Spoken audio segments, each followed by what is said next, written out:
Yes. Welcome back, everybody, to another episode of Take Two Podcast. This is episode 234. Today's show is dedicated to Billy and the Bloodriders.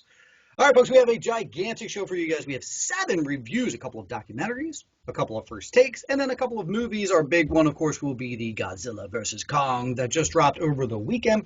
We have, are you ready for this, folks? 10 trailers. It's a team. We're going to be dropping 10 trailers to chat about coming up. A couple of were like secondary trailers, so we got to see another look at things. So we'll chat quickly about that. But our trailer section is loaded. A bunch of casting, some good news. The SAG Awards happened, so we'll chat about that a little bit later. DC, Marvel, and the rest. I'm Brian. That's Tony. What up, brother? What's going on? And I'm hoping there are people listening to us because it seemed like a lot of people were at the movie theater this weekend. So hopefully you're home from the movie theater and you want to hear our take on Godzilla because Godzilla Kong brought out a lot of people to the movie theater. We're going to talk about that in a few minutes. And I also hope you can hear me today because apparently it's like not just garbage day, but landscaping day. So you may hear something that sounds like Friday the 13th, some chainsawing and stuff like that behind me. So hopefully that doesn't distract you much. Apologies. Spring has sprung and everybody is outside now because the weather is absolutely gorgeous, and that's okay by me. You know, something else that Godzilla Kong brought back is our box office segment.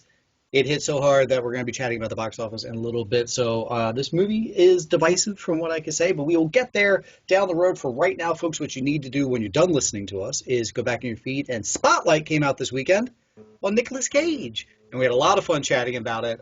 We broke down his entire filmography for the most part, which he got a lot. There's a lot. This is the first time we had a whole segment devoted to the $5 Walmart bin of films. Oh, yeah. That an actor has started. But ironically, some of those movies, I was like, why is this, didn't get more love? You got to go back. You got to listen to that. Take Two Spotlight, all about Nick Cage from this weekend. Yeah, that was a lot of fun to record, a lot of fun to do some homework. I personally had missed some of his kind of quote-unquote better films. I was more into his over-the-top crazy performances, so that was fun to do. And I had a blast making the picture. I was like, I got to get, all these crazy, like all these expressions that he does in his movies, I was trying to get in the picture. So I think there were 70 pictures. I was going to say, did you break the record for It was a lot. It was a lot. The other thing is Patreon, folks. Patreon, you get bonus stuff from us. You get bonus podcasts, sometimes a bonus video, sometimes. You'll get a bonus merchandise, things that we can throw your way. And, of course, shout-outs to all of our Patreon members. Here they are right now. Vaughn, Kevin, Chris, Katz, Lisa, Ryan, G-Banger, Gerald, Roy, and Craig. You guys are our patrons. Thank you very much, folks, for signing up. Everybody else is $1 a month, just $1. There's different tier levels. You can do more if you so desire, but it's only $1. You get everything that we've dropped so far, and then at least 2 episodes a month going forward. Patreon.com, Take Two Podcast. Sign up today. Yeah, and I mean, some of the fun of that, too, is that we've had some of those people on the shows, or they've requested us to do stuff. So if that's something that you want to do, please reach out, and it actually makes it fun for us to have homework to do and things that you request us to do. So I look forward to that. Somebody reach out and make us do something. 100. Reach around us and make us do. Never mind. We live in a society. There we go. All right, man, if you're ready, I'm ready. Let's get rocking right into this absolutely loaded up. So, folks, don't forget to check the show notes down below if you need some timestamps to jump around a little bit. But we do hope that you listen to everything. Follow us on all of the socials and ratings and reviews. It's been a minute since we've got one, and I would love one. Here's the kicker. We have 36-ish ratings, reviews, and they're fantastic. Thank each and every one of you for dropping them. But we average way more downloads than that per ep. So where's the rest of you guys? What are you guys doing? Throw us a rating and review. We very much do appreciate it. Thank you, everybody who sends us in. We've been a show for damn near 5 years, guys. So come on, let's do it. Let's go for 50. Let's hit 50 by our 5-year anniversary, which is in October. So you got 6 months to get 14 more reviews. If you're listening to the show, go ahead and open up that app that you're listening to it and just at least give us the 5-star. If you don't want to write any review, that's fine, but at least give us the 5-star rating. We really appreciate it. Some of the fun that we have on those socials is the weekly poll gets dropped every single Thursday. You can vote on that from Thursday all the way through Sunday. It's across the board, all of our socials, Facebook, Instagram, and especially Twitter. And that poll dropped this past week. We were back. We had some voting because people hated women the week before. Yes. People like verses more than women. But, Tone, share those poll results. Yeah, so this week's poll was inspired by the Godzilla vs. Kong drop, and I just wanted to look at what are your favorite versus films. There's a lot of movies out there where we pit 2 people against each other or whatever, and there were a lot more choices I could have put on here, but I chose 4, trying to make a little diverse kind of picks in there. So Godzilla Kong, of course, was on there.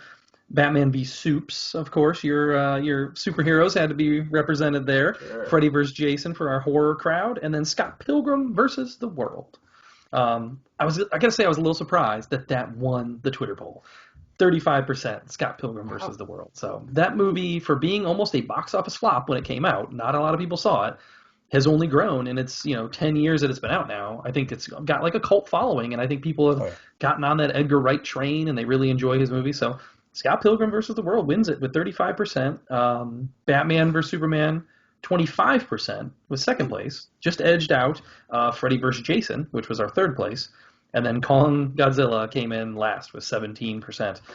So I guess maybe I thought the recency bias might make that win just because it was the hot moment of the weekend. But no, I guess, or that or maybe people didn't want to vote for it yet because they haven't actually watched it at the time the poll was up. Who knows? But we also did get a lot of activity as far as comments and stuff. So thank you for that. Oh, as always, please continue to do that. Reach out.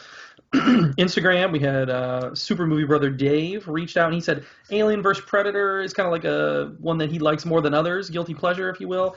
But he also said Kramer versus Kramer, which I think he was just kind of being funny, but yeah, that works for me. Shy also said Bruce Campbell versus the Army of Darkness, which I didn't know. He says that's the way it's listed in the credits, or maybe the opening credits of the movie, but I don't remember that. It's been a long time since I've seen Army of Darkness, but I think it's weird that they would list the actor's name versus Army of the Darkness. Why wouldn't it say like Ash versus the Army of the Darkness? But so it's for the movie Army of the Darkness. I'm assuming that's what he was referencing, yes, but I haven't seen that movie in over 20 years, so. Okay, interesting. But anyway, I know he's a big fan. Hit us on the socials and let us know, pal. Yeah, I know he's a big fan because he liked the Ash vs. Evil Dead show and all that stuff, so. Yeah. Maybe that's what he was going with there. And then over on Twitter, Steve from Everything I Love for Movies also shouted out Alien vs. Predator. Movie Geek and Proud chimed in and showed a GIF of Tucker and Dale versus Evil or whatever, the little cheesy kind of horror movie. It's actually not bad. So that would have been an outside pick if we went to like 10 or whatever, And then Matches Malone also chimed in and said Batman vs. Superman, but the Ultimate Edition because he thinks it's a masterpiece, which you also agreed to there. I'm assuming that would have been your vote in this category. It would have gotten my vote. I actually would have guessed that Pilgrim would have won.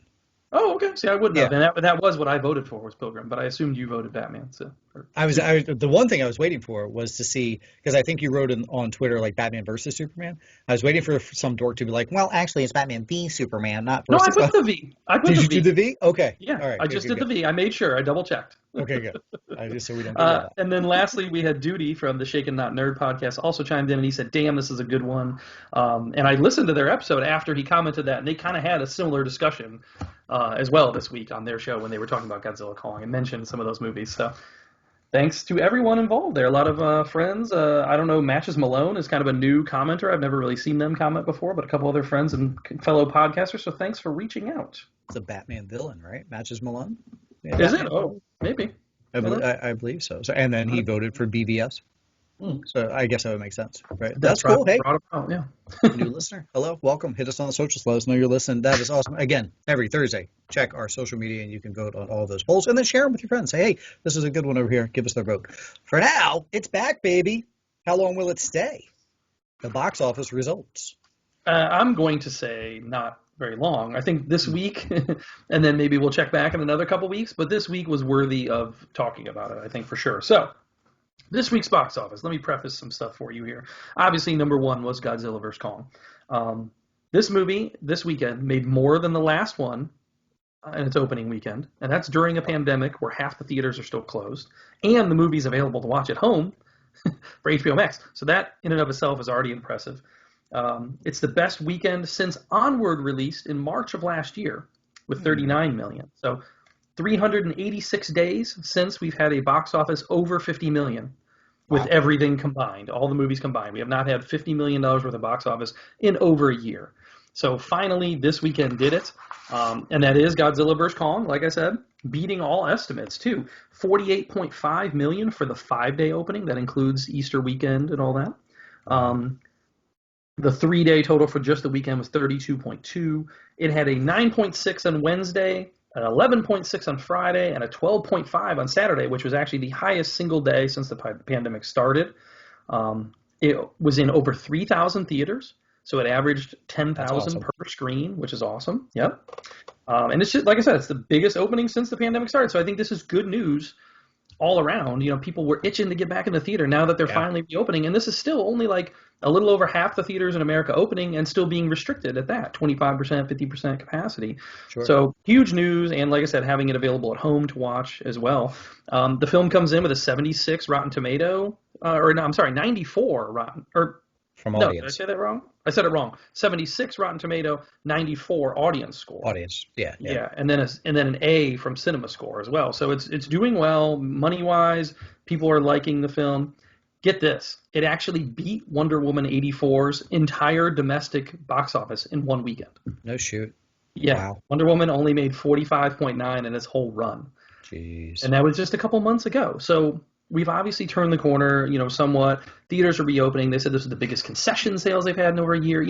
Just everything about this was good news all around for the box office. And maybe people are still going to go to the theater. We want to get back to our old ways. We want to see a big movie. This is really, truly, besides Wonder Woman, kind of the only movie that's been worth going to theater since Tenet, since, August or whatever it's been. So it's been a good 6 months. People are just itching to get back in there. So that's good. And I saw a lot of discussion online about it, a lot of excitement. So hopefully this is good news. The only bad thing is looking ahead for the next month. There's really not another big release in theaters. It's almost Memorial Day weekend. It's like. Well, I know the end of April is the same kind of thing with Mortal Kombat, which is also going to be available on HBO. That might bring some people out, but probably not as big as this. But yeah, not until May something. I think it was May 14th maybe is because I had it marked down of when I want to start my AMC because you said you started yours back up. Yeah. Was it Quiet Place? May 28th is Quiet Place 2. Okay. Is Cruella the weekend before that? Cruella's that weekend, yeah. Same weekend. So, something's the weekend before.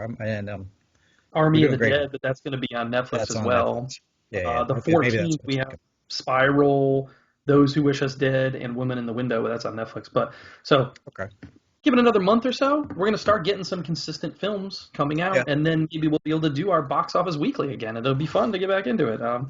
But yeah, that was some fun, exciting things, and just breaking down Kong itself and Godzilla Kong, just what it did. Second and third place were kind of right neck and neck. Second place was Unholy, made 3.2 for the weekend. It's sitting at a 31% Rotten Tomatoes though, so that's not good. Boy.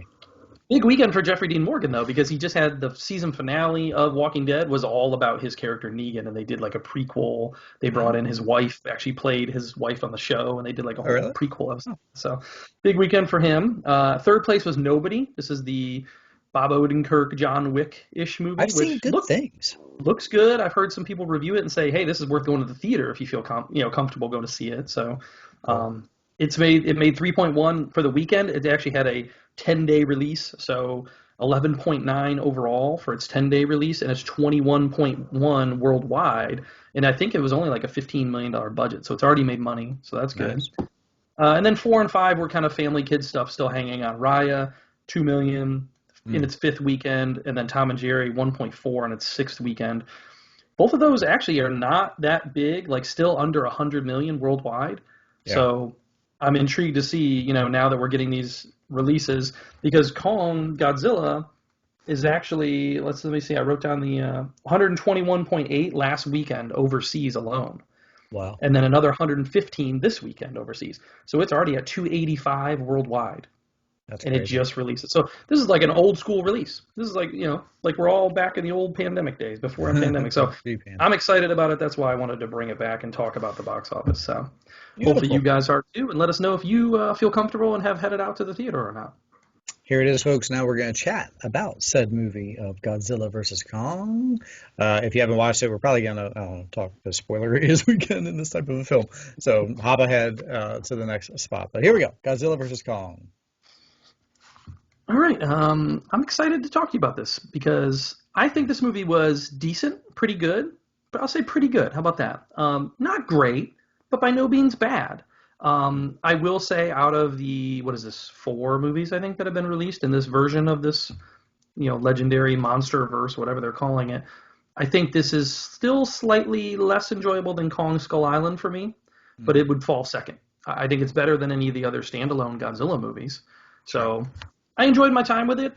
It looked great. I thought the effects, the way it looked, The monsters, you get some close-up shots. A lot of times you get movies like this, it's only in the dark. I thought they did a good job of lightening it up. Even in the Hong Kong sequences, a lot of fluorescent stuff I thought looked cool. But we've said it before. Every time they make these movies, they ruin it by adding people. True. Yeah. That's the worst part of the story. What's his name? Kyle Chandler. What are you even doing in this movie? You have no use. They could have edited him out. It wouldn't have mattered. Left for an hour and a half. Yeah, wouldn't even have mattered. And he looked exhausted. Like, what are you doing? Even the Millie Bobby Brown storyline, her with Brian Tyree Henry and Belschnickel, not really needed, right? Like, yeah, they kind of got us one place to another, but it was really not useful. Isa Gonzalez, when she was first in the movie, I was like, what are you doing here too? Like, what is your point?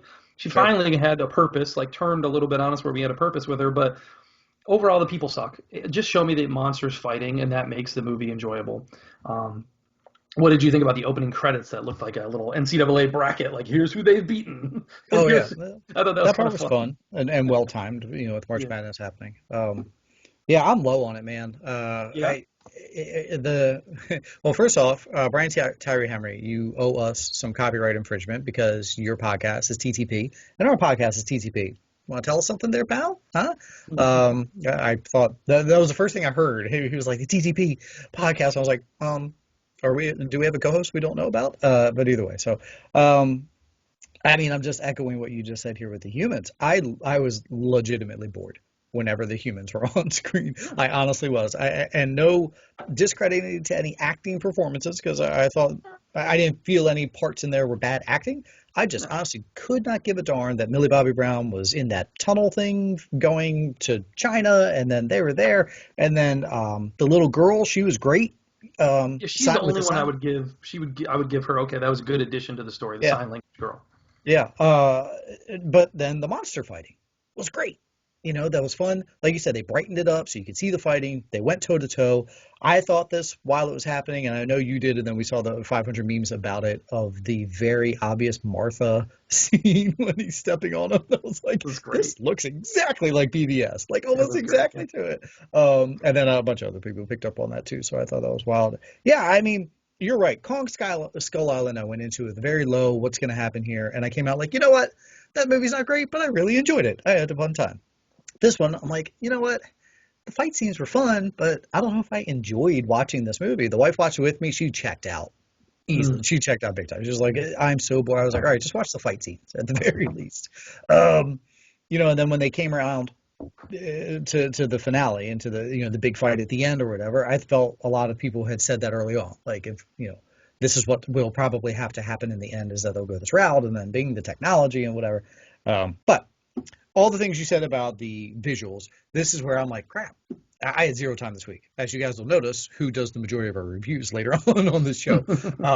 I had zero time, and I was like, I wish I would have etched out a little bit of time to go to the theaters, because I feel I would have had a better experience had I actually went to the theater with the movie. I agree. I wrote that down as well. I was like, after I watched it, I kind of was like, oh, this would have been probably better seeing it on the big screen. So if you do feel comfortable and have the chance, it is probably worth it, because the visuals and the fighting and all that. I'm wondering how the sound is and stuff in the theater. I'm sure all that will add to it, the theatrical experience, and make it better. Yeah, I didn't love Mechagodzilla. We kind of talked about it beforehand that was probably what they were going to do, and that did kind of cheese it up for me a little bit. And I think maybe that's the one thing that I left the movie a little down on was Legendary obviously doesn't have a plan. Their deal with Toho, who owns Godzilla, is up now as of this movie. So I think they left you with like no post-credit scene, nothing to look forward to. So it's like, are they done? Because I really like seeing these guys, and I liked what you did here. So you should have teased me with something else. Mm-hmm. I wish they would have done that. And I guess it's just because they don't have a plan going forward. And maybe the success of it now will say, hey, like in another week or two, we're going to get Godzilla is getting another movie, or Kong is getting another movie. Maybe we'll get those announcements down the road. Based on the success. Not big on just because something's successful will they continue the verse. That's not their thing. So, but I did think it was also cool how you got time for each monster to shine. Like, they did a good job balancing that, and were respectful of the history of both of those characters, because people love these characters. And this is like 40-something movies, I think, that Godzilla has been in. So it's like, you got to give him his time and then make each character have the chance to like win a fight, if you will, or whatever. So I mean, at the end of the day, I guess if you had to say who won, spoiler alert, I guess it is Godzilla because he wins and is able to roll away in the ocean, whatever. Right. And Kong had to be defibrillated. But I thought that was cool the way they did it. I loved Kong getting the axe, and I loved Yeah. Hollow Earth. I thought Hollow Earth actually looked really cool. I Okay. was a little worried that they were going to go to it. I think it looked good, and I like how they ended it with him also getting like he was almost like the people's champion. He's on the throne. He's the one. You know, he's the heart of the movie, and I like that they were able to do that and balance that out so well.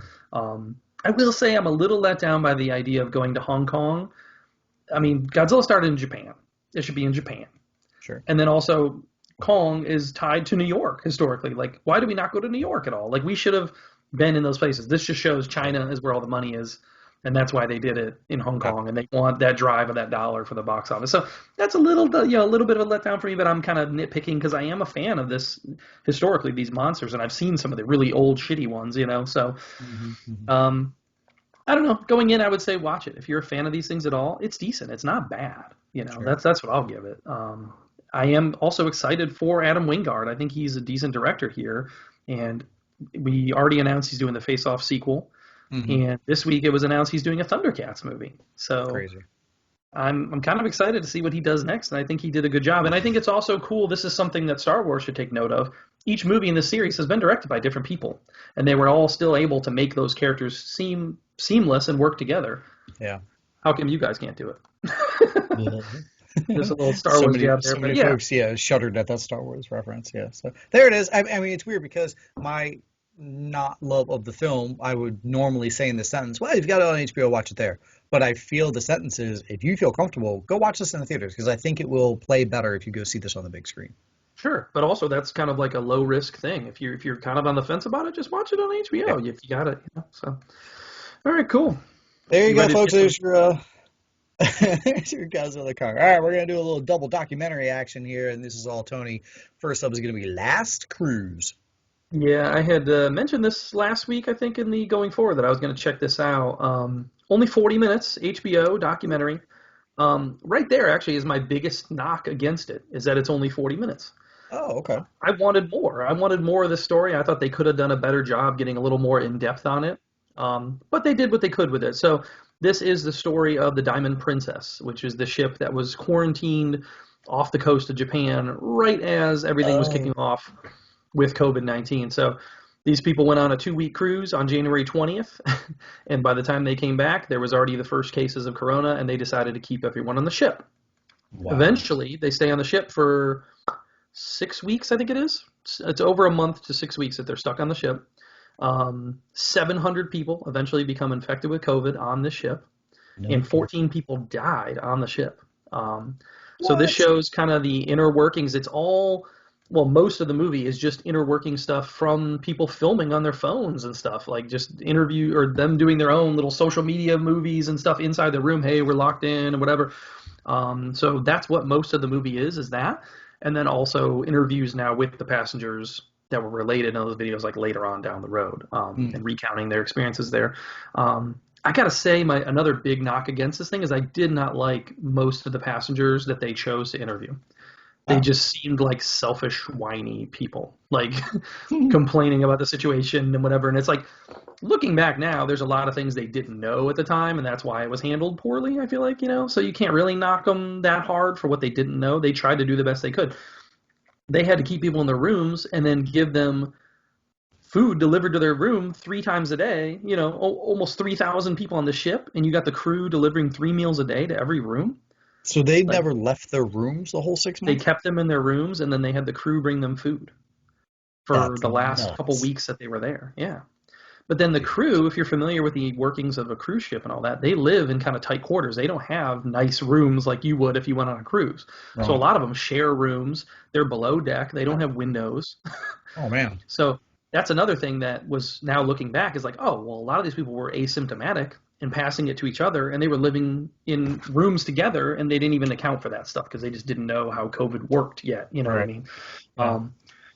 There was also some kind of harrowing parts where they split families up. Like, oh, you tested positive, but your husband didn't. We're going to take you, and they would take them off the ship to a hospital. So then you're sitting on the boat, and you can't leave, and your wife or whoever went to a Japanese hospital. Like, what is going on? And you're totally left in the dark. So that sucks.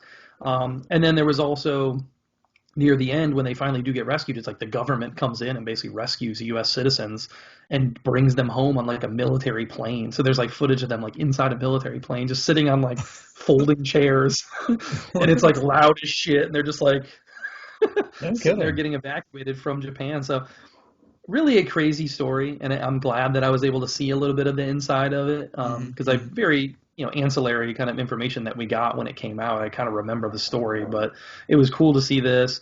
Let me see what else I wrote down here too, because I know there was something else. Oh, the misinformation angle. There was a little bit of like misinformation, and people on the ship were posting things where they were kind of scared of what they were reading online and hearing. And there was a big theory going around that the government was just going to sink the ship with everyone on board because they just wanted to like get rid of the problem. And people were like legitimately scared for their lives on the ship and didn't know what to do and what was going on. So I can't imagine being in that situation. So if you got 40 minutes, it's worth the watch. I just didn't love it as a documentary overall. Some of the things I didn't pointed out, but it's a good watch. Quick 40 minutes. Yep. My daughter showed me this picture she came across of the Titanic. It's like the Titanic, and then behind the Titanic is a standard cruise ship today. And it's like the Titanic is puny compared to like a regular cruise ship today. It's just funny how, Titanic was the biggest and the baddest at the time. Of course, everyone knows it. I was like, oh, wow, I didn't realize.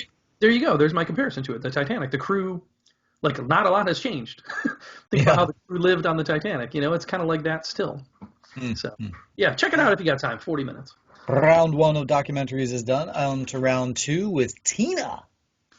Tina is a new documentary also on HBO. So I was getting a lot of HBO in this weekend, making it worth my while. Wow, what a documentary. I love this. This is actually one of my favorite music documentaries I think I've ever seen. Very in-depth look at her life and her career. And kind of like a farewell, if you will. I think she knows now that she's just done with her career. This is Tina Turner. Tina Turner, yeah. Okay. So and she's very involved, narrating, interviewing throughout the whole thing. There was a lot that I learned. I didn't realize how much I didn't know about her early career and her early, music with Ike. I mean, I think everybody's always like, oh yeah, she was, her husband beat her and then she became a famous musician, whatever. But they were actually pretty famous and had some really recognizable songs that I didn't realize were theirs. So I learned a lot about that early process, the early part of her life. Being a mom to, I think it was like 4 kids, and only one of them was actually hers with Ike. She was basically raising other kids that he had from other women, and the abuse. And they get into some of the abuse pretty in depth, and maybe stuff that I didn't know. I gotta say, I never watched What's Love Got to Do with It, the Angela Bassett movie that they did of Tina Turner. So maybe if I'd seen that, I would have known more of this. But since I didn't, I was like, oh, I'm learning new stuff. So I guess go into it that if you do watch it, if you've already seen that movie, maybe you'll not enjoy this as much as I did. But but then also it gets into the struggles that she faced trying to make a comeback, if you will, and become a solo artist. And she was going into it, and every interview, every time anybody wanted to talk to her, all they wanted to talk to her was about the Ike stuff. And she was having a hard time overcoming that.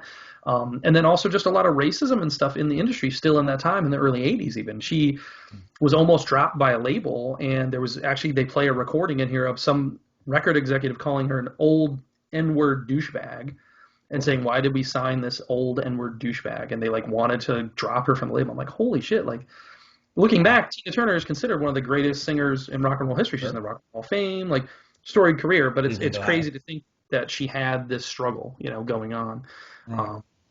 And they have some interviews with other people too. Angela Bassett shows up a little bit. Oprah Winfrey, who's actually pretty good friends with Tina Turner. Kurt Loder, if you remember MTV back in the day, he used to do like the MTV News. He wrote a book about Tina Turner, like co-wrote a book about her. Yeah, so he's in there quite a bit. I just gained a lot of respect for her. I always loved Tina Turner. I remember as a kid loving her and seeing her music videos, and I thought she was cool. What's Love Got to Do with It was a big song in the early 80s, and then like seeing her in Mad Max, Beyond Thunderdome, all that stuff. And I was like, man, I really like Tina Turner. I always did.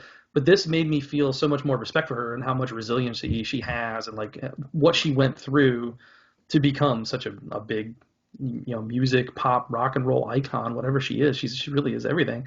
And then also just adding the racial angle in too, how big, she came over those things as well. So this actually had 1.1 million views in its first weekend. And this is the best HBO documentary rating since Finding Neverland, the Michael Jackson thing. So Nice. pretty big documentary for them, and I highly recommend it. If you have any interest, go check it out. Got to do this. What's love got to do? Very cool. Okay. All right. You checked out Made for Love. Let me know that you checked it out. And thankfully, it's only 30 minutes long, this episode. So I was like, oh, well, I can watch it real quick while I eat my breakfast this morning. And I did. So we're now going to chat about Made for Love. Okay, well, I got to watch what I talk about then because they dropped 3 episodes right off the bat. So there's 3 episodes on there. I watched all 3. They're all like you said, sub half hour. They're like 25-minute episodes with credits. So yeah, pretty quick, easy watch. This is Christian Milioti from Palm Springs, and Billy Magnuson. We've seen him in some kind of small stuff. I think he's pretty good here as this head of Gogol, this tech giant. Oh, this is his lane. This is a great role for him, I think. He's great in this. And then also Ray Romano in a small supporting role as the dad. And I think he's going to kind of grow a little bit throughout the season based on what I saw in the first 3 episodes. So the basis of the story is that Kristen Milioti is married to Billy Magnuson's character. They have a 10-year marriage. He's this tech giant. They're living in this campus off by themselves, and he's working on this software to kind of sync a man and a woman's thoughts and everything together if they're a couple, whatever. And she's actually trying to get away. She's playing a good face for the press and whatnot, but she's trying to get away from this suffocating marriage. And then once she does escape from this in the first episode, she realizes that too late, he's already implanted this software in you, and he's able to now track you. So it's very much a dark comedy, but it's an interesting take, and it's an interesting story. I feel like that I've not really seen anything like this. It's almost like a Black Mirror-ish kind of thing, but expanded. Yeah. So it got a 10-episode green light. From what I read online, it looked like it was only 8 episodes that they actually shot. So I don't know if that's 8 total. Like, did they change the order of it, or maybe it's not done filming? I don't know. But they dropped the first 3 on HBO right off the bat. I enjoy it. I flew through it pretty quickly, and it's an interesting concept. Like I said, kind of Black Mirror-ish, dark comedy. So what did you think? Echo all the words. I'm a little bummed because I had enough time to at least grab 2 of the eps, and I didn't even realize that multiples had been dropped. But out of the 1 ep that I saw, I agree with what you said. The very opening scene, I was like, is this like a Palm Springs sequel? It almost had like that vibe and that kind of like look to it. Very cool. I'm intrigued to keep going for the other 2 eps that you got to see with more with Ray Romano, more of her backstory, him playing her dad. And we said this after Palm Springs. What is Kristen Milioti doing next? Because she was the mother of How I Met Your Mother. And then that was her next step was Palm Springs. And then this is after it. So I'm enjoying what she gives us. Seems like she can sing. Does she sing anymore in episodes 2 and 3? I don't remember seeing any more singing besides the first episode, but maybe down the road. Yeah, I'm with you, man. I enjoyed the one that I saw so far. I'm really looking forward to the rest. Yeah, and like you just said, Milioti, I really like what she's doing here, continuing that success. Magnuson, I've always liked Billy Magnuson and wanted him to be bigger, so maybe this will help that. And Ray Romano, I love this like renaissance of Ray Romano, like getting away from Everybody Loves Raymond, and the things that he's done since then, I've enjoyed more. Big Sick and things like that. I've really enjoyed him. So, and he's good here. He has a very interesting arc. I'll leave it to that. I don't want to spoil anything, but there's something interesting about him. Maybe you don't get that till episode 2. Okay. Do you not? I only saw him in bed. Like Okay.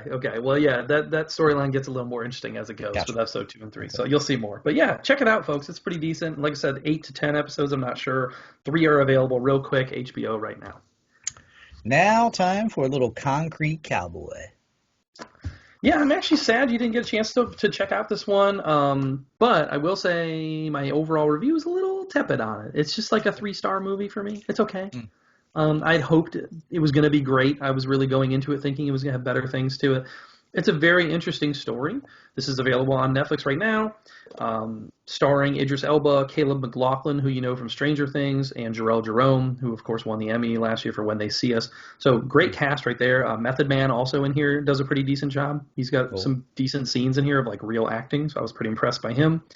It's based on a novel called Ghetto Cowboy, which focuses on the Fletcher Street Urban Riding Club. And this is in North Philly, where a predominantly black culture they still do horse riding. And they ride around the city on horses, and they have stables set up and take care of these horses. And they consider it back to their ancestors, and they're continuing this long-held tradition in North Philly. So it's kind of interesting. I didn't know anything about this.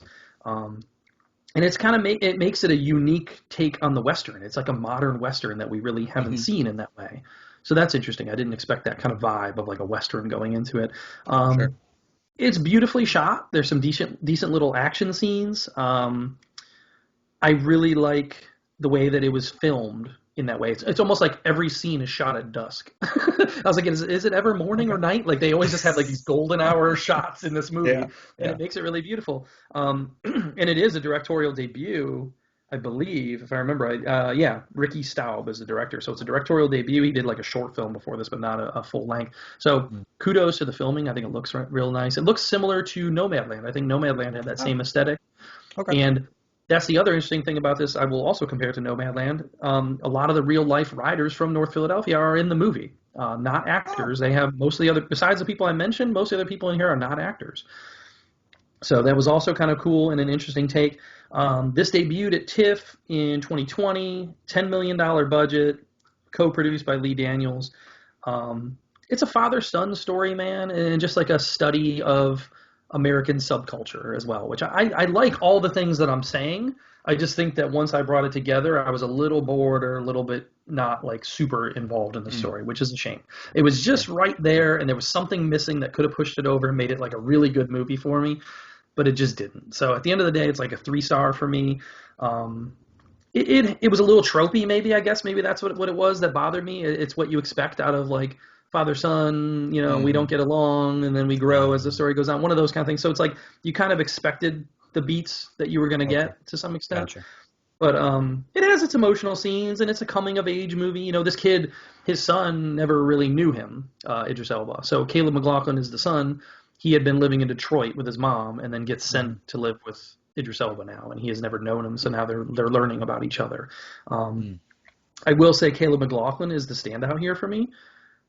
Very mature performance. I've only seen him in something like Stranger Things, so I was pretty impressed with what he did here. Jarrell Jerome's good. He doesn't have like a huge role in here, but I always like what he does. Like I said, Method Man was impressive. Idris Elba, man, this is your lane. I think he's great and things like this. I wish he did more of this. I love him in Beast of No Nation. That's kind of what it reminds me of, like a real drama, performance. Okay. Don't do the, Buck, Superman, all that stuff, whatever, Fast and the Furious crap or whatever. I like him more in this. But yeah, so it's a cool, unique story at the very least, but there was something about it that just kept it from being a fantastic, it's an okay movie for me. Okay. I still kind of want to check it out. Please do, and let me know, because I want to know if maybe I was missing something, or maybe you'll feel something different than I did. I was thinking about this last week after the Suicide Squad trailer dropped. I was like, man, Idris Elba's been in more movies than I think people realize. What would you guess his IMDb credit? How many films he's been in? Well, because he does a lot of British stuff too. Boy. 50. 95. Whoa, really? Damn. Yeah, okay. So that'll be a lengthy spotlight when we do him eventually. I mean, he's already worth it in my mind. I love him on Luther. If you have never watched Luther, that's another show. It's fantastic. I mean, yeah, he really is a good actor. And we missed out on having him as Bond, man. It would have been great. Yeah, agreed. He's definitely one of those guys. If I ever see he's involved in a project, it's a positive. Yes, I'm like, oh, sweet, Elba. I like him. Okay. Something else dropped, The Serpent, 8 episodes on Netflix. Currently, this is starring Tahar Rahim. You guys might know him from Mauritanian. This is kind of your mid-70s spy thriller type drama. I watched one ep. How much were you able to knock out yourself? More than that? I got through 4 out of the 8. Yeah. Okay. I'll lead off and say it was tough watching for me, but I felt like if I stick, we're gonna get a little bit better. Like maybe I can get invested here in what happens to this couple from episode 1, and then Raheem and et cetera. Am I accurate? Should I stick? Yes, and I will encourage people to stick with it. It is a little bit of a tough watch, and that's because of, I guess, the way that they did it. There's a lot of jumping around back and forth with who are we following, which storyline, when is this happening.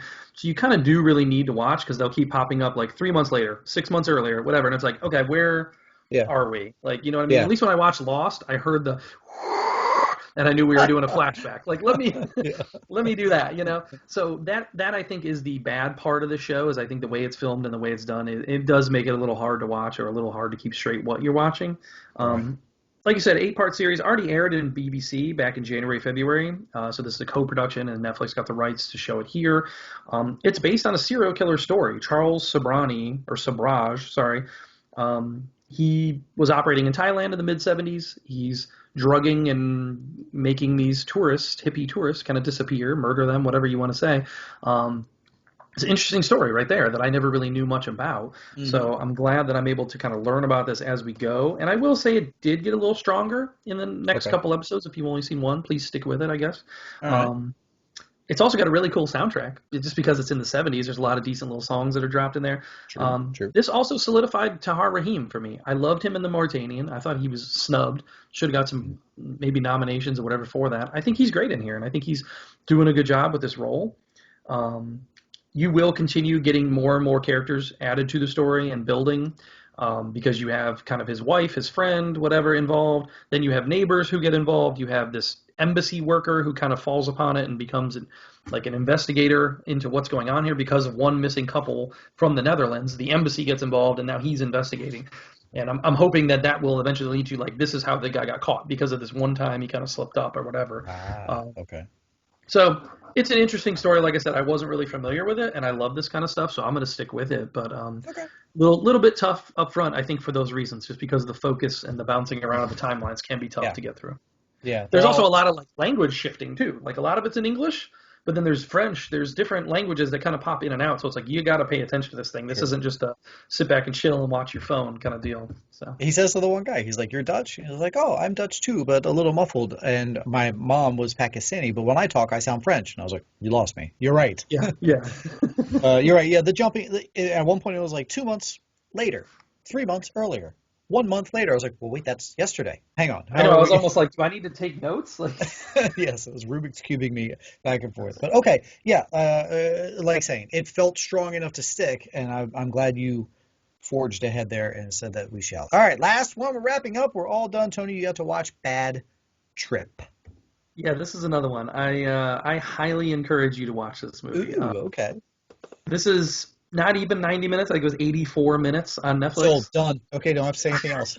And this is we talked about it in the trailers a few weeks ago. This is like a hidden camera prank kind of movie, but then it's also combined with a narrative structure. Something that I think Borat is the first movie I can think of that really did that.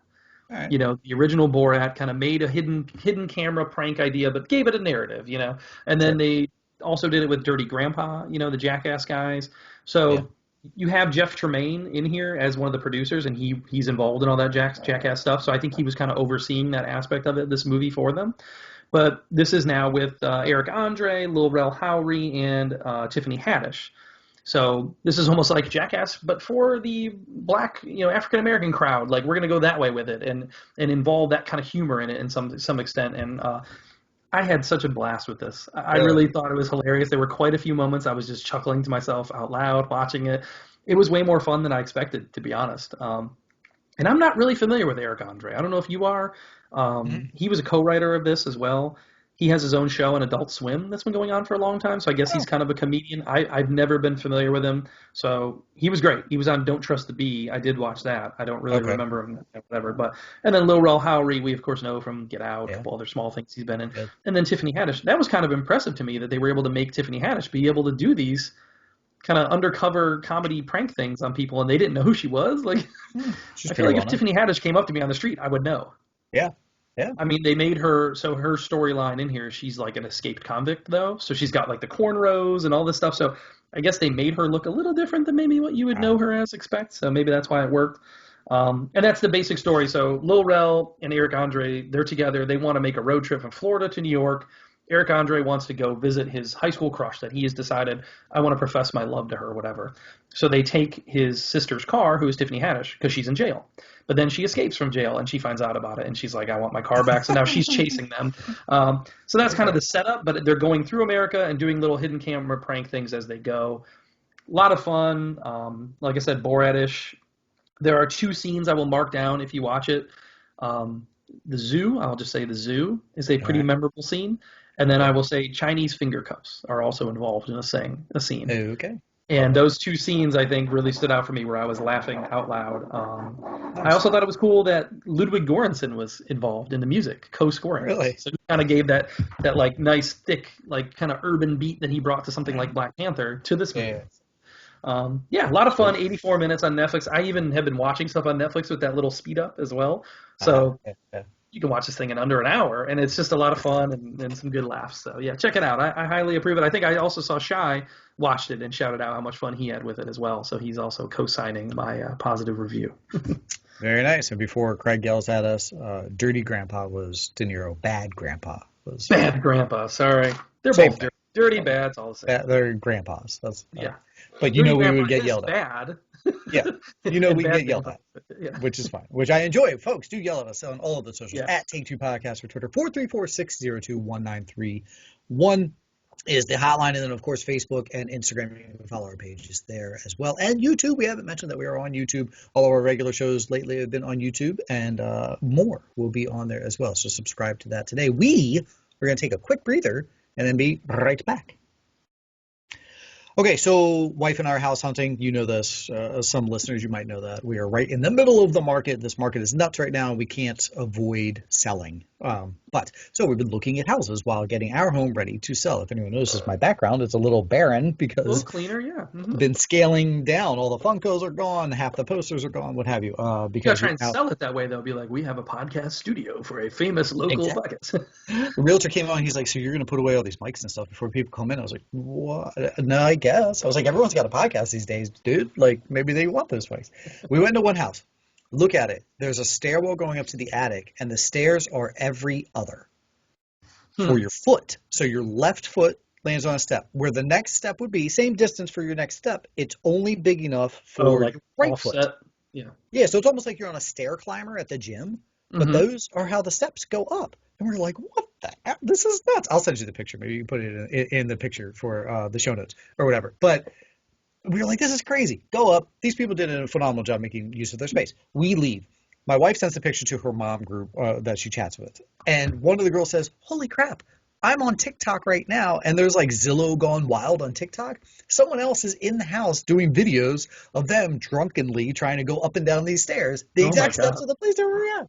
It was Weird. nuts.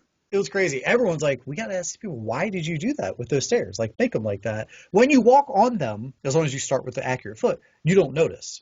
Your feet are still hitting the same. But then, like I was telling my realtor, I was like, how would I lift a table up like how would we bring a mattress up these stairs? It was funky. Very funky. Weird. But wild that it was also on the TikTok. All right. Life story venting all done. Now onto our casting couch. All right, casting couch. Not a lot of things this week. I got a couple. Stephen Ewan continues to be popular every week. I feel like we're talking about him. Let's dominating, baby. That's what an Oscar nomination will do for you, right? He has just joined the cast of Jordan Peele's new horror movie, which is slated to come out July 22nd of 2022. They already worked together previously on The Twilight Zone, his little reboot of The Twilight Zone. So cool. Kind of exciting, though, because you've already got Daniel Kaluuya, another Oscar nominee, in this film, and Keke Palmer has also been announced as cast member. So I'm watching this movie day one. You don't have to tell me anything else. It's like you've said 5 names that I was already in on, and now they're together. Exactly. I don't need to know anything else. Another popular person these days, Anthony Ramos, is now in discussion to star in the next Transformers movie, which is being directed by Stephen Caple Jr. He directed Creed 2. So trying to diversify this movie a little bit, maybe, instead of just having Mark Wahlberg or Shia be the star. Now we're going to have Anthony Ramos. So okay, fine by me. I like it. Donald Faison has been announced as Professor Utonium in Powerpuff, which is now the official title. It's just called Powerpuff. Got it. And this is the live-action, Powerpuff Girls show for CW. So, cool. I like the Faison, but I don't know if he strikes me as, I think that character's supposed to be kind of, smooth and suave and, smart, whatever. I always think of Faison as just a funny guy. So, yeah. We'll see. We'll see. Maybe they're changing the character, writing it differently. All right. I guess the big one of the week we should talk about is the Obi-Wan. That dropped right after we recorded last week. Yeah. They confirmed O'Shea Jackson Jr., Joel Edgerton, Bonnie Pease, Kamal Nanjiani, Rupert Friend, Betty Safdie.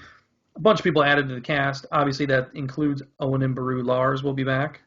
Otherwise, new characters, I'm guessing, the rest of those people. But yeah. I'm down with that. I like what they've been doing with this Obi-Wan series, making me look forward to it. They've been talking about being able to tie it in possibly with the Cassian Andor series as well, and then maybe even the Mandalorian. These are all going to be kind of running similar timelines where you can maybe cross over with these, and it'll be interesting to see what they do. If they can kind of make up for what I was complaining about earlier with the films on the Star Wars side. If the shows can be good, then I'll give them a pass. All right, Amanda Seyfried is replacing Kate McKinnon in the Hulu show The Dropout, which is based on a podcast about the Elizabeth Holmes thing, which I watched the Elizabeth Holmes documentary on HBO, but I never listened to the podcast. But that woman is weird, and I feel like this is good casting, though. I think Amanda Seyfried has those same, like, kind of just big, like, dead staring eyes as that woman. Sure. So if she can pull that off, I think it's a good role for her. And then I think lastly for me was Zendaya has officially been confirmed as the voice for Lola Bunny in Space Jam 2, which we were going to talk about a little bit later in the trailer section. Which I had to look multiple times because we saw the trailer, and then later that day, hey, Zendaya's been cast as Lola. I was like, well, I just saw Lola in the trailer. Like, Does she talk? I guess not in the trailer. Maybe that's what I was gonna say. I don't think she talked in the trailer, so maybe she now does the LeBron D Wade. Like everyone was freaking out. Oh, she did that D Wade LeBron thing from when they were at the Heat. There's that part, but yeah, they didn't mention. So it was just weird. Here's your trailer. Oh, by the way, we just cast Zendaya. It's like this headline is written, but you are accurate. And the movie's coming. But I mean, I guess that's voice acting. You could probably do it 2 weeks from the movie's release, and it really doesn't matter. Accurate. Only other ones I had, House of Gucci added Salma Hayek to play Pina Oriema. That's a Ridley Scott House of Gucci film that they're doing. Station 11, an HBO limited series. Dan Zavato and Lori Petty have been cast. And the main reason I bring that up is because last week doing our 40 Days of Sports, when we did A League of Their Own, I tagged Lori Petty, and she liked the tweet. Really? Nice. Yeah. Okay, cool. And for those who are referring, she played Kit in A League of Their Own. Get her on the damn show. Let's interview her. Of all the actors and filmmakers I tagged in those 40 days, she is the only one to like the tweet. So, Lori, if you're listening, what's up? How are you? Come on the show. We would love to have you on. Yeah, I want to talk to her about Tank Girl. Okay, I was going to go Free Willy, but if you want to do Tank Girl, that's fine. Free Willy? Get out of here with that garbage. That's my next tattoo I want to get is over my ass crack, having Free Willy just jump from cheek. That would actually look good. Thanks. I'll show you first. Last thing for me is Gaslit. This is Julia Roberts, Sean Penn series that they're doing. Armie Hammer was in it. Armie Hammer is out, being replaced by Dan Stevens. That's, you know what, you could make any role that Armie Hammer is booked for, just put Dan Stevens in it, and I would be fine. I'd be completely fine, right? Sure. Agreed. He's like, the better version of him now. That's interesting. Cool. And that Station 11, I actually read that book. It's a book series, though. I only read the first one, so I remember being kind of mad, though, when I read it, because I was like, I didn't realize there was multiple series, and then they set it up, and I was like, that was like one time we were in this book club, and one of the guys picked one that was like a series, and each book was like 600 pages long, and he tried to get us to read that. I think that's what ended said book club. I was going to say, I don't do that. I don't do those. That's what's going to end this segment. Now we're moving on to trailer talk. One of my favorite lost lines is Kate saying, "I don't do taco night." That's me. I don't do multi-book series. All right, 10 trailers, folks. 10 trailers we're going to chat about, and some of them will be very quick on here. All right, first one, we're going to lead off with Space Jam 2, The Legacy continues. Space Jam, Cleveland, this is for you. July 16th, this is dropping. Theaters and HBO. Thoughts? Ready Player One. I didn't know they were having a sequel already, so that was impressive. Once again, something we watched. A thought in my head, then everybody else beat me to it on the air. I was like, I thought that too. Yes, and that's exactly what it looks like. It looks like WB is like, hey, this was kind of fun before. Let's shove every project we own rights to. I saw Game of Thrones in there. I saw Clockwork Orange. No kidding. Wow. Pennywise, Joker, like I do like that, how they made like the Goon Squad side of the crowd is like villains. I thought that was kind of fun, like a good idea. I don't remember if they did that really in the original. It was more like just monsters, right? Yeah, it was just the monsters, yeah. So this was kind of cool that they did like evil characters from their catalog that are going to be supporting that right. side of it. I don't know, whatever. I was never a big fan of Space Jam, honestly, to begin with. I feel like it was past my time. Like I was already trying to bang chicks. I didn't care about a cartoon thing, so. Sorry. I don't know. I mean, I hate that I just see LeBron, and I'm not a LeBron guy, so I'm just like, this is what's turning me off. I will say, when they made him a cartoon, I was like, oh no, did they just animate him, the entire thing? But then when he then, I guess, reverts back, and then we get a different animation style for the tunes going forward, I was like, okay, this could be fun. I will also say, I feel like I've seen LeBron in things where he's acting and he's decent, but Yes. he looks terrible. I think just the idea of acting against something that's not there, Mm-hmm. like those scenes are going to seem so wooden. I can What tell was already. So. the girl comedian? I can't think of it. And our boy from Barry that LeBron was in. Cannot think of the name of the movie. Oh, a train wreck, right? Yes, I thought Yeah. LeBron was actually great in that. I really He did. was, he was. Yeah. But I think acting against nothing here, it's gonna suffer. So, I'm whatever. sorry. We'll probably watch it and review it when Oh, it comes out. But there's I'm not no really looking probably. forward I'm to it. watching it Yeah. just because All right. I'm not I really. want to see Jordan show up at the end and save them. That's anyway. Okay. That would be cool. Spiral coming out May 14th. We got a second look at it. I actually, buddy, I failed you. I actually saw this when I went to see Chaos Walking in the theaters, Oh, okay. but I couldn't remember if it was the one we had seen. But obviously, it was kind of like a second look at it. And this, as of the moment, still dropping in theaters only May 14th.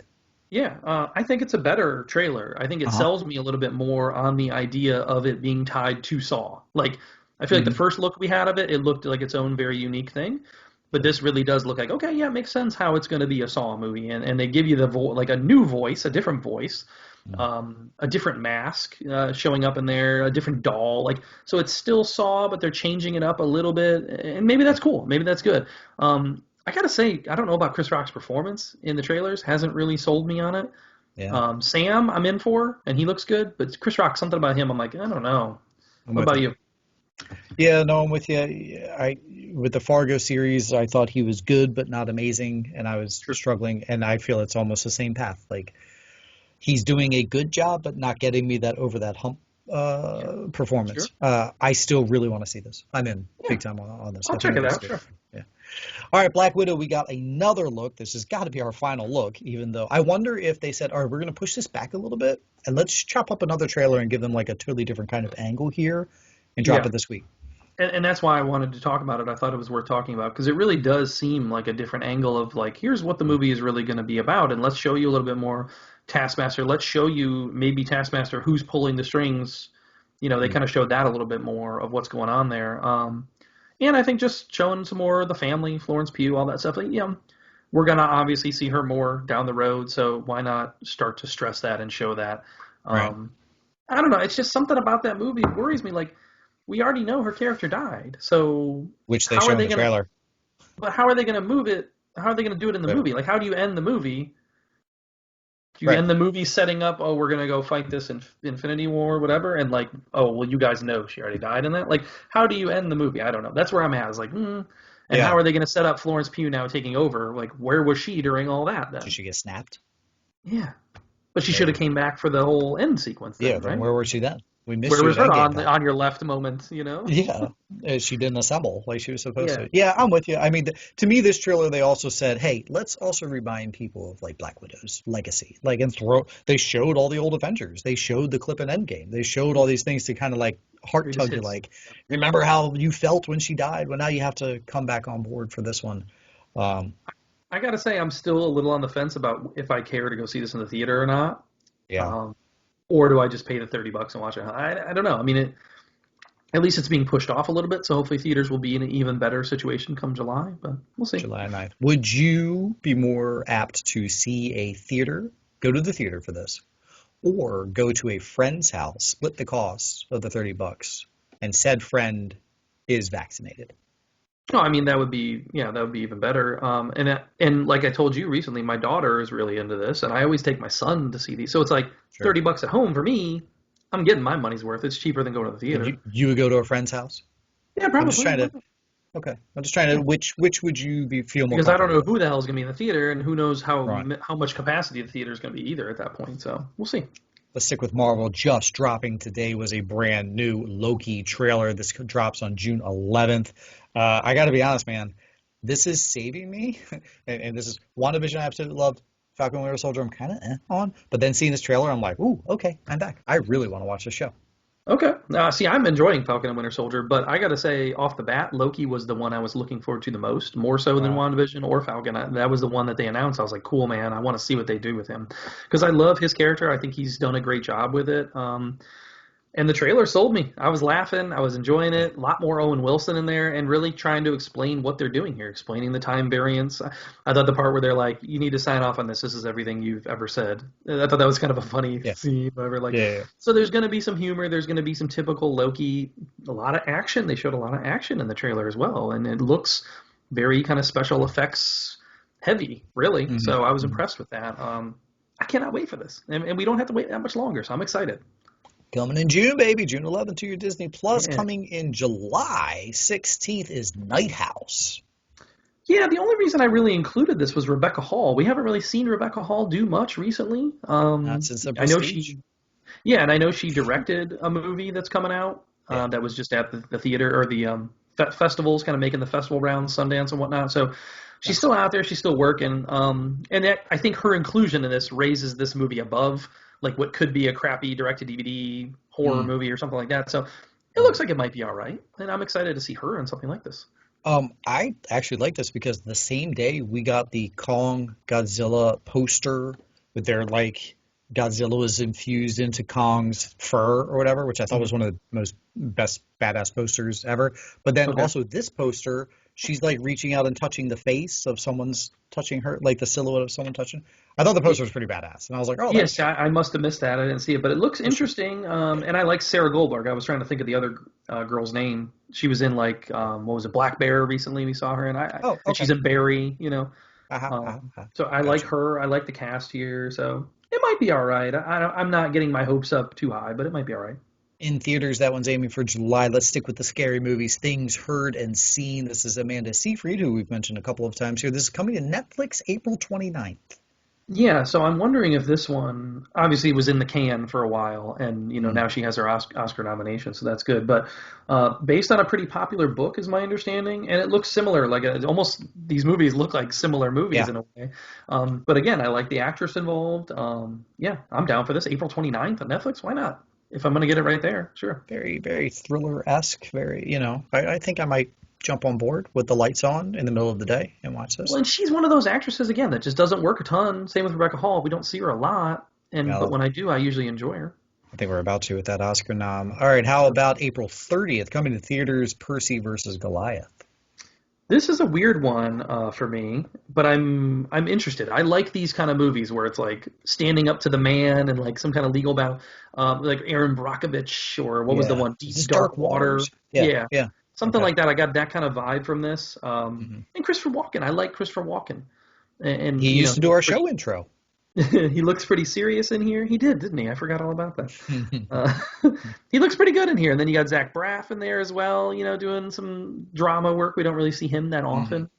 Yeah. I don't know. Did you take anything else away from it? Not from this trailer, but my thought was, could this be Walker getting some Walken getting some noms? Like as it ended, I was like, oh, I wonder if this is going to be, where Ruffalo Dark Waters, like something very heavy dramatic where we could see some noms from him, which I would enjoy.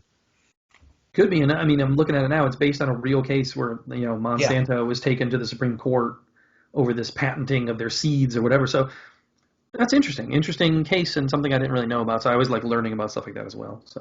All right. A little bit of action here. May 7th is dropping Wrath of Man. I gotta say, this one snuck up on me. I didn't expect to even see this trailer. I didn't know anything about this, but Guy Ritchie directing and bringing, Statham back in. Check. Awesome. I'm there for that already. Yeah. What else was going on in here? Money Titties. Oh, no, that's the other movie. Money Titties and Zola. No, it was cool, man. Hartnett. You don't really see Hartnett do a lot either anymore. I was like, okay, good to see him in there. Scott Eastwood, I think, is also in the cast. A couple decent people in here that I like. Holt McCallany from Mindhunter, I love him. So a couple good people in there. I still have not watched The Gentleman, so I feel like I need to watch The Gentleman before I watch this, just to like catch up with my Guy Ritchie-ness.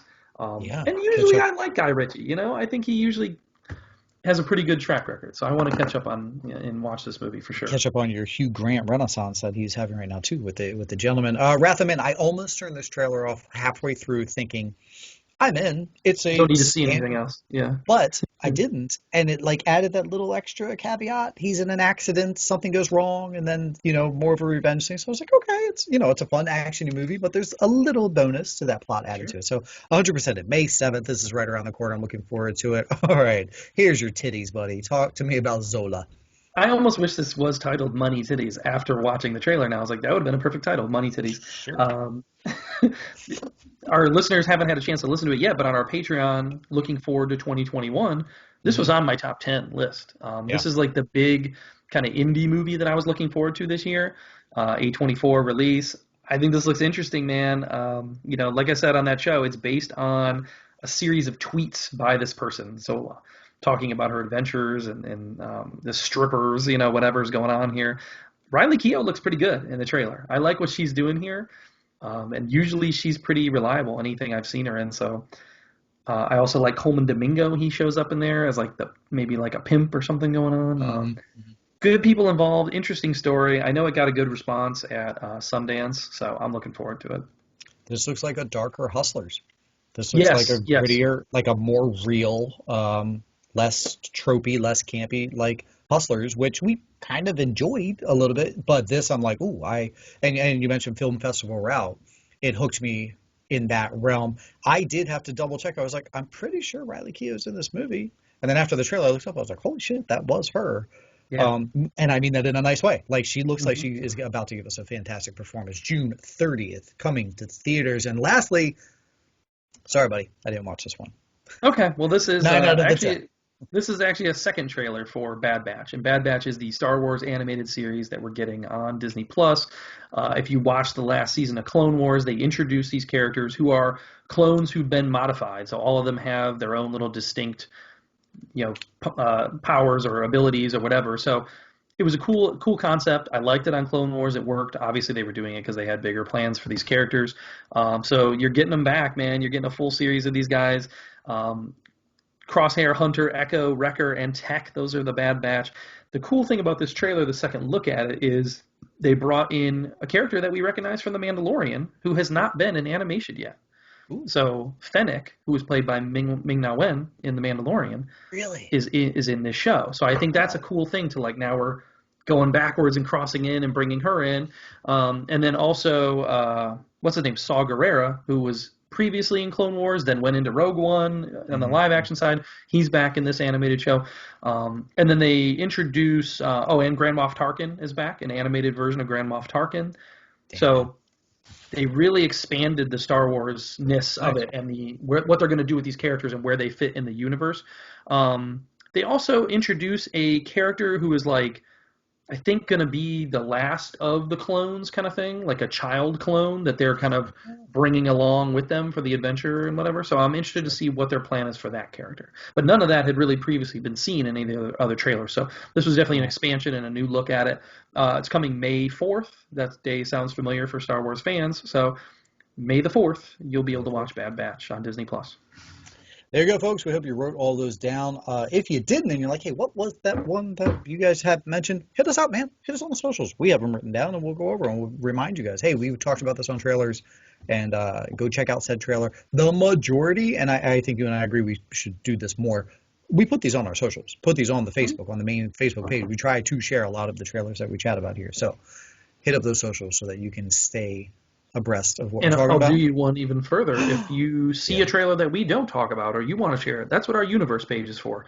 If you're a member of the universe page, feel free to share things yourself up there and say, hey, are you guys excited for this? Hey, have you even seen this? Because sometimes we miss them or we just don't talk about them. What you should be excited for is the final act of our show, which is coming up right after this quick break. All right, sir. Good show so far. Ready to rock and roll. We're chugging along. Again, folks, the socials, hit us on those. And again, ratings and reviews, 5 stars. We really love them. But for now, Hollywood news.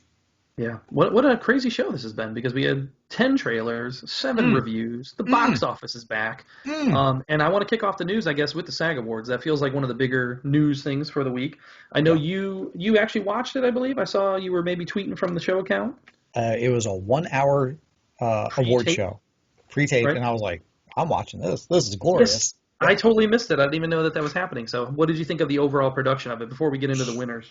So straight up Zoom thing. So one of my favorite awards, and I think you echo this, is the SAG. And because it is the least politicized award show, and it is very actor on actor and actors for each other, and just promoting and selling and just appreciating the craft. And I enjoy that. And so this is all zoomed across the board, and it was pre-taped, so they had it edited quickly together. The beauty of it was, as someone was presenting, like Helen Mirren, Jimmy Fallon, they were your main presenters leading the way, Riz Ahmed, they would say, all right, so the actor for best supporting blah, blah, blah, and then read off the names, went through the names, and you saw a quick 2-second clip from each one from their show. But then when it went to the screen, it wasn't 5 set actors. It was them, but then like 4 more female actors when we're talking about the male award. And at first I was like, wait a second, why am I seeing Anya Taylor-Joy while, Dan Levy and Eugene Levy are up for an award? But after 2 seconds, then they announce who it is. Everyone's on screen. They all celebrate. They all clap. And I was like, you know what? This is just a community is what they're going for here. Okay. Everyone together. And I was like, oh, wow, that's really cool. And instead of keeping everything separate, it's just like, here's all these actors. You would see all their faces anyway. Here they are on the Zoom call while being wins an award. I enjoyed it. I thought they did a good job. It was an hour, start to finish, which is really tight. If I would have known that, I would have watched it. I totally didn't even – I spaced on it, so. Yeah, and I think the only reason they did that is because it was taped. Obviously. Yeah, and they were able to knock it out, and you could tell they edited some certain parts. But and the SAG Awards is one of the younger kind of award shows out there. But I think it was only like the 27th or something, that they've done. Sure. But I think in the last few years, it's gained importance. It's gained some steam, if you will. Just like the Golden Globes kind of used to be. I feel like before the Globes was televised, nobody really cared about it. But once they started televising, and I think the SAGs are getting that way too. People are getting interested in it, and it is like that run up. One of the last precursors that you're going to get before the Oscars. So the big takeaways, I guess, for me, it seemed like television, all the winners were pretty much what you expect and scratch, kind of like if you could have filled this out and be like, yep, this is who's going to win based on the Globes, based on whatever else. So yeah, Ruffalo won for TV, for limited series for his I Know This Much Is True, which we both kind of gave up on. But whatever. Yeah. He's decent in it, but we both kind of gave up on the show. Right. Anya Taylor-Joy for Queen's Gambit, Jason Bateman for Ozark, Gillian Anderson for The Crown, Ted Lasso, Jason Sudeikis, Catherine O'Hara, Schitt's Creek. Here's the thing I always enjoy the most about the SAGs is the ensemble. So the ensemble drama goes to The Crown. That makes sense. So technically Emerald Fennell won an award for that because she was in The Crown last year. That's awesome. Schitt's Creek then won for the comedy ensemble. And then also the stunt. I love the stunt category. So Mandalorian gets some love there for stunts. That's awesome. So that really quickly just kind of covers the TV side. Did you see anything else that you stood out? I know you're a big fan of Schitt's and the cool Lasso, so some of your favorites won. Yeah, Sudeikis, and he was actually prepared to talk as opposed to no hoodie. Yeah, exactly, no hoodie this round. And with Schitt's, they finally had their daughter on there, like Eugene, Dan, and Sarah were all together, which is really cool because she really hasn't been in a lot of these Zooms and whatever. So I was like, oh, that's great, because she was such a huge part of that show anyway. So it was cool to just kind of show her there. But yeah, like you said, TV was scratch across the board. Okay. And then let's get into the movies, because I think this is where it got interesting for me. You had 4 winners that were all persons of color. For the first time in SAG history, your actor, actress, supporting actress, all people of color. This could set the table for the Oscars. The Oscars could do the same thing. They could have 4 diverse winners there. Will they? Possibly not. I will say at this point, it seems like Chadwick and Daniel Kaluuya, check those off. Those are like your sure bets come Oscar time, as far as I'm concerned. Viola Davis winning for actress. That category is up in the air as it can get. Who knows who's going to win it? Because at this point, you've got Andra Day and Rosamund Pike won Golden Globes. Not even nominated for Oscars. Critics' Choice was Carey Mulligan. Now Viola's won SAG. And then next week, you've got BAFTA. Guess who's going to win that one? Either Vanessa Kirby or Frances McDormand, because the rest of the people aren't even nominated. Sure. So who knows who's going to win the actress award at the Oscars, which I think is really fun. And then supporting actress, you kind of got a horse race going, because you had Yoo Jung-yoon win, and she is now possibly the front runner. But Maria Bakalova also won before at the Critics' Choice. Yeah. So now they're both going into, we still have BAFTA to go. Could BAFTA do something different there? I don't know. But who's going to win that supporting actress? I think it comes down to those 2 names, Maria Bakalova or Yoo Jung-joon. So I was pleased with all that. That made me stand up and notice, and I was pretty impressed by that. The other thing that I noticed was Ma Rainey's Black Bottom now. If Viola wins actress, if she goes into this as a favorite now into the Oscars, that could become the most winning movie of the night because a lot of it's already going to go. Like it could already win costumes, it could win makeup. It's not even nominated for Best Picture, so Ridiculous. that never happens where a movie Yeah. wins actor and actress and it isn't a Best Picture. So. Sure. Does that help or hurt Viola? We'll have to think about that when we make our predictions, but it sets an interesting table for the Oscars. The other interesting part of it, or big win of the night, was the ensemble winner for Trial of Chicago 7. Mm-hmm. So good win for them. They haven't really won much outside of, so. And then the stunt ensemble went to Wonder Woman 84. So that was interesting. A little surprising maybe, but, a good win for them at a kind of a major award show. So. Yeah. I think that was it. I don't know. Was there anything else interesting on the show that I missed or anything you wanted to Viola seemed actually surprised, and then Yoon Yuh-jun, she was definitely shocked. And she looked like that grandma you wanted to just go give a hug. As she gave her, she was very shocked. She was like, "Oh my God, did you really just say my name?" type of acceptance, and everyone on there. And then she said something, and then she was like, "I'm so sorry. I don't know my English is good right now if I'm saying the right words." And again, you had other Olivia Colman and two other people were like, "You're good. You're saying great things. Keep it up, man. You're great. We love you. You're fantastic." So, it reminds me of last year Parasite with them winning the ensemble and how big that was. And Minari is a great movie. It's nominated multiple times. Let's be honest, it's not going to win those other things. Stephen Yeun isn't going to win. It's not going to win Best Picture. So this could be where they could reward that movie is with her win. True. And that would only be the second Asian woman to win an Oscar in an acting category ever. That'd be wild. So, that'd be awesome. Yeah. I'd love to see her up on stage giving an acceptance Could be speech. a big Oscar moment, and I think last night might help propel that forward. I think they're more apt to give that an award again because it's nominated for Best Picture over Borat 2, which is not. Mm-hmm, mm-hmm. So maybe she could be a winner there. You've watched it now, right? You've watched Minari. What do you? How's my pee taste, Grandma? I love that. I love that part so much. She's hilarious in the movie. Her whole wrestling bit, oh fantastic. My God. Yeah, she's really good. So it's right now, and now we're going down the Oscars lane. We'll talk about this later as we do a preview for Oscar. It might be my favorite of the movies. It's a really not good favorite to win, but favorite film of the noms that we watched. That and Promising Young Woman are tied with the ones I love the most. It's a really good movie, and I love what's his name? Remember the Titans? What's his name? I'm forgetting, but I think he gives a really good performance. Will Patton. Will Patton should be getting. That was my first thought. I was like, why aren't we talking about him more? He's gotten zero love nomination-wise anywhere. He does a fantastic job playing that crazy man. He really does. Yeah. All right, that's it for the SAG Awards, guys. Again, hit us on the social if you want to talk award season-y stuff. What else news-wise do you have there, pal? Big news item of the week otherwise would be Netflix. Netflix, I think, again, right after we recorded, the next day or so. They bought the rights to the next two Knives Out sequels for $450 million. That's insane. Rian Johnson will be back to direct them, as well as Daniel Craig returning as Benoit Blanc. Woo-hoo. I love it. I love the Knives Out. Yeah, I think this is a cool thing. I look forward to them just surrounding him with another crazy cast and do it. Just keep doing that. You can make this a continuing anthology series similar to Hercule Poirot, Right. Same kind of thing. So I love it. I love this road that they're going. Can we get Lakeith back as well, please? That would be nice. Yeah, maybe expand his role. That would be nice. Sticking with some Netflix news, Regé-Jean Page is not going to return for Bridgerton season 2. Seems like that was kind of already known, and people are just now realizing it because it says that he was only committed for one season, and the idea of the books is that the storyline shifts each book to a different character, so he almost isn't needed for the second season anyways. So, I know that was his big show, his big coming out, and made people take notice of him, but it seems like this was kind of destined to be. So, gotcha.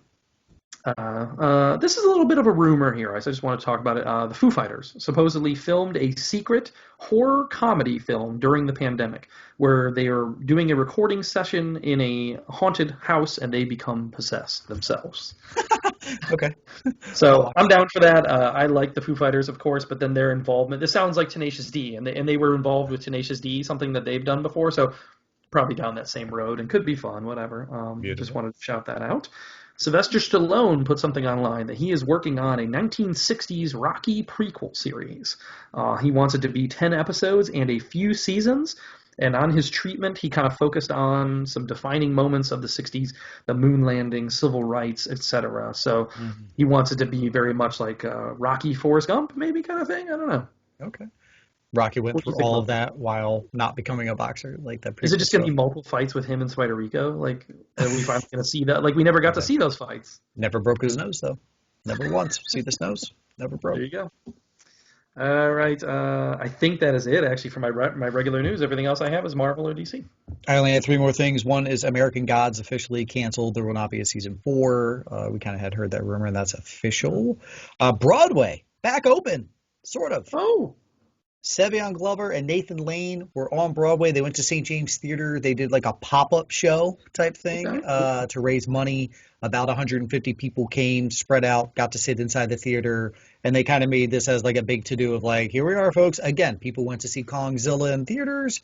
Broadway theaters, we're going to chip away a little bit here. This little pop-up shows you might get to see weekends, and then yeah, why not? And just limit capacity, 25%, whatever. Let's get them reopened. Let's get these people to work. Let's enjoy some live theater again. Yeah. Last thing I had, I know you had plans on August 22nd. It's a Sunday this year. But I have 40 plans specifically. You're probably going to change yours now because that is going to be the premiere date for the final season of Walking Dead. Okay. August 22nd. Okay. Sunday, August 22nd, and that will launch the final season there, and that is the finale of our Hollywood news on a DC discussion. DC, I had a couple things. They canceled The New Gods, the Ava DuVernay project, and The Trench, the James Wan project. What do you think? I think New Gods is a little more surprising than The Trench. The Trench was just going to be a spin-off, whatever, but New Gods, I thought they were going to commit to that, so why? I wonder why. I wonder why, too, especially when Does it have something to do with the Snyder thing, like with Darkseid, Granny Goodness, all that already being there? Curious. Like, I mean, I saw the litany of rumors like, oh, if they cancel this, that means that opens the door for this, and could it be? A bummer, though, because I was looking forward to Ava DuVernay taking over this type of a project. I wanted to see her take on all that. She's still working with them on something for CW, correct? Like a DC project for CW, Is if I she? remember right. Probably. Yeah. And then Juan is still doing the next Aquaman. So it's not like they cut ties with them. They just changed their, I guess, plans for these projects. So we'll see. Yeah. Also, fresh off that news, they did announce that The Batman is officially taking place on Earth 2. Oh. So I guess they're recommitting to like, hey, we do want our movies to connect, and so that's why they're setting this version in a different Earth, I guess. Okay. Huh. I don't know what that means for the future of DC, but that was something that they officially announced this week. And then lastly, I saw Jordan Fisher has been cast to be Bart Allen, or Impulse, on The Flash on CW for this season, which, if you follow the Flash comics at all, he's kind of their son from the future. So they already did that with their daughter from the future. Now they're doing the son from the future. And he's going to make his debut in the 150th episode of the show this season, which I have only watched the first episode so far and haven't gone back. I don't know about you. The daughter from The Flash was on Take Two Podcasts. That's right. So maybe we should reach out to Jordan Fisher, see if we can get him on there. Yeah. I have kept going with The Flash, and it is tough. It is tough. And I wish that they were wrapping things up. Because there was a minute, I think you'll agree, where we really liked the show, seasons 1 through 4-ish, yeah, and it's gone down the last couple seasons for sure. I thought it was only maybe 5 or 6 eps where they were going to wrap up the previous season's storyline. Mm-hmm. So have they done that yet? Or pretty much, yeah. So have they introduced like something to look forward to? New bad guys. No? New bad guys. Just new. Something to look forward to, though, or no? Freak of the week stuff so far. Yeah. Okay. Well, we'll see. Maybe I'll get there because same thing. I don't know. I just stalled out on a lot of that CW stuff. Same thing happened with Black Lightning. I watched the first one and I was like, eh. Oh, really? Yeah. I just don't know if I care. I mean, I know it's the final season, so maybe I should just knock it out. But yeah. Kind of losing my daughter with Supergirl. Supergirl came this week. And I was like, hey, Supergirl's back. Final season. Want to watch? She was like, we'll see if I'm available. I was like, okay, I know where you live, but. There you go. That was it. Did you see anything else, though? The only other thing is Batman the Long Halloween animated film is dropping, and the final thing that Naya Rivera did was she voiced Catwoman, and they're going to keep it. Yeah, I saw that. I like that. That's good. Yeah. That's it for DC discussion. On to Marvel Minute. All right. Marvel. I had a couple things. There's some rumory kind of stuff floating around that Sam Neill posted a picture of Jeff Goldblum and him together in Australia. And there's already been talk of Sam Neill making a return in Thor: Love and Thunder, so maybe Jeff Goldblum as the, Grand Master will also be back in Love and Thunder, because we left him at the end of the movie. He was still alive. He was in that scrap heap with people and all that stuff. So that weird post credit. Yeah. So obviously he could come back. He wasn't dead or anything like that, so it makes sense. As well as sticking with that movie, Russell Crowe. Russell Crowe officially joins Thor: Love and Thunder. Here's my thing. You were talking about it last week at the picture that you saw of him with the beard, and he looked like Santa Claus. I'm wondering if he's going to be Odin in the play thing that they do. That would totally make sense with that photo. Right? Just based on that photo, I was like, maybe that's all he's going to be in it. I mean, I'm hoping maybe he has a bigger role. That could be cool. And I think Crowe is kind of coming back and has a little resurgence after Unhinged, which was actually pretty surprisingly good. Maybe he's making a resurgence in his career. So maybe it's a bigger role. I'm kind of hoping it's a bigger role, but that's it. Nothing really as far as what he's doing in the movie yet. Did you have anything else? You have what I had, so that's it for Marvel Minute. Time to wrap up the show. Let's go forward. Marvel has been slow the last couple of weeks. I feel like we're on the cusp of they must be giving us something big soon. Right. They're going to have to. Watch today as we stop recording. It's a trailer for Shang-Chi, a trailer for Eternals, whatever. Something. Yeah. All right. Going forward for this week, there is one decent release in the theaters called Voyagers. It's a sci-fi movie with Colin Farrell, Lily Rose Depp, and Ty Sheridan. So if you're interested in that at all, that'll be your theatrical release. But I'm assuming Godzilla Kong will still rule the day. Big release, I guess, for the week is Thunder Force on Netflix. So I do plan on watching that and having a review for next week. That's with Octavia Spencer and Melissa McCarthy, the little superhero comedy. It's funny. Yeah. Yeah, could be okay. And there may be a spotlight on one of those people coming in the near future as well. Something I'm going to be watching is This Is a Robbery, World's Biggest Art Heist. And this is a new Netflix documentary. So, as always, I will have another documentary review for you. It seems like I'm having one every week. So I do want to check that out. That's a cool story. So I want to see if they teach me anything new about that. Kung Fu is also coming this week to CW. And this is the reboot of the old 1970s show with David Carradine. And they're flipping it, making it a female, making it actual Asian actors in it instead of David Carradine. So CW is trying to do something there, make it a little a new take on it. We'll see if it's successful or not. So, and that's the thing I was going to say with CW. We're kind of floundering on some of those superhero shows, but they're starting to do some other stuff like this. Let me do Kung Fu. Let me bring in Walker Texas Ranger. They're even going in a different direction, I feel like. So right. And then lastly, another thing I want to check out is Them, which is premiering on Prime this weekend, April 9th. I saw the trailer. I think I saw it in between episodes, and we never talked about it on here. It looks interesting. It looks very like Us or Lovecraft Country, something like that kind of vibe to it. And actually, the one girl from Us is actually in the movie, so that's kind of or the show. So, but it's supposed to be an anthology type series, so they're planning on each season being different, I guess. So it must be like a short season. It's about a black family who moves from North Carolina to Compton in the 50s, and it's actually Compton before it became a black neighborhood and whatever. So they're the outsiders to the. So it's a lot of racial stuff and all that in there. So trailer looks decent. I'm going to check it out. It comes out on the 9th. We'll have at the very least a first take on that next week. Groovy. Very nice.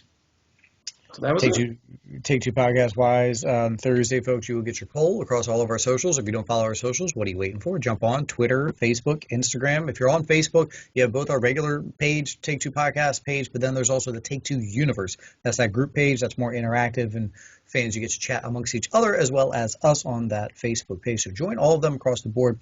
The poll will be dropped on Thursday. Vote. You can vote on all of them too. If you want to vote on Instagram and vote on Twitter and vote on Facebook, you're welcome to do that. On Friday, if you are a Patreon member, you will get a brand new episode. Want to know what Tony and I are looking forward to in 2021? You're going to find out. You get to find out this weekend because our best of 2021? No, we're not that smart. Our preview for 2021, what we are looking forward to, drops this weekend. Patreon.com, Take Two Podcast, folks, is only $1. That's all you got to do. There's different levels. You can go ahead to that if you so desire, but it's only $1, and you get all sorts of great bonus content on there. Other than that, rating and review would be swell. I think I've said that about 9 times on this app. and hey, don't yell at us about the 2021 episode because we know it's rapidly changing. The news changes every day. We actually recorded that a couple weeks ago, so some of that stuff might have changed since then. But yeah, this is good news. This is riding off the coattail of that box office. We're ready to get back and see some movies. So from May to December, hopefully we see some good stuff, and that's just going to keep creating content for you guys. Keep creating content. Keep creating content. Keep creating. Mm-hmm. I'm just trying to say 304, episode 234. Have a great night, everybody. See ya. The Falcon.